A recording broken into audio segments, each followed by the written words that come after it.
তোমাকে ধীরে ধীরে এই শোকের বাইরে বেরিয়ে আসতে হবে। তুমি আবার আবার নতুন নতুন একটা জীবনের স্বপ্ন দেখতে পারো মৌরি। তুমি আবার নতুন করে কাউকে ভালোবাসতে পারো। তুমি তুমি ঘর বাঁধতে পারো মৌরি, আর সেটাই তো খুব স্বাভাবিক। তখনও আমরা আমরা সবাই তোমার পাশে থাকবো মৌরি। এই বাড়িটা তোমার বাড়িই থাকবে মৌরি, তোমার বাড়ি থাকবে। না,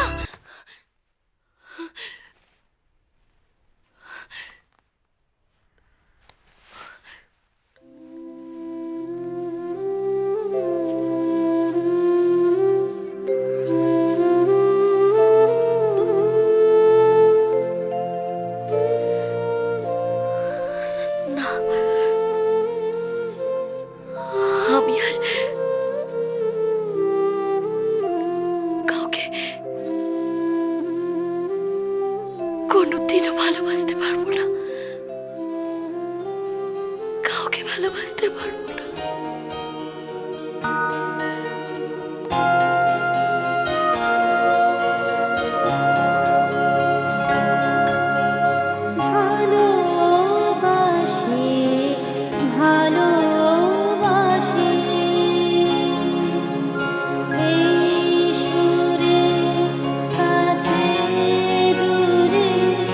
जो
বাহ,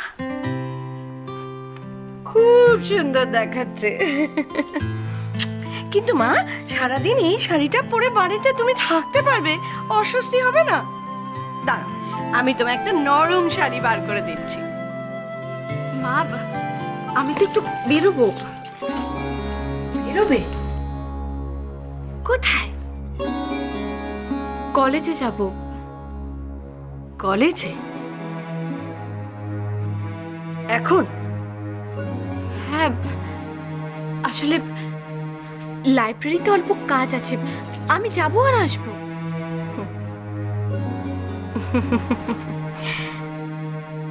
যাবে তবে না আসবে?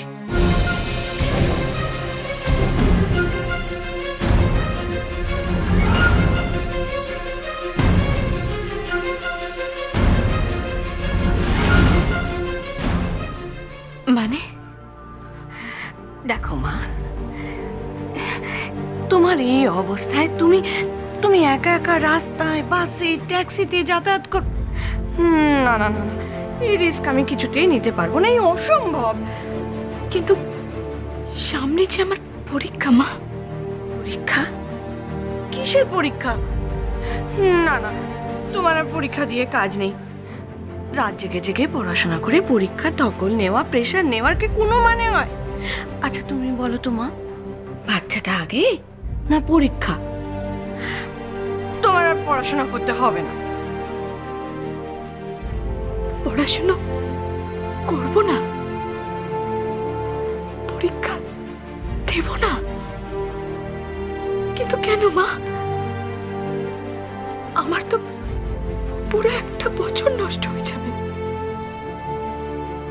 আমি তো পরীক্ষার জন্য পুরো রেডি।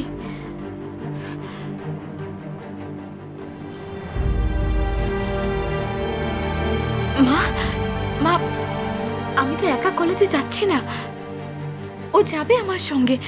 আর বাসে করেও যাচ্ছি না, দিদির গাড়িতেই।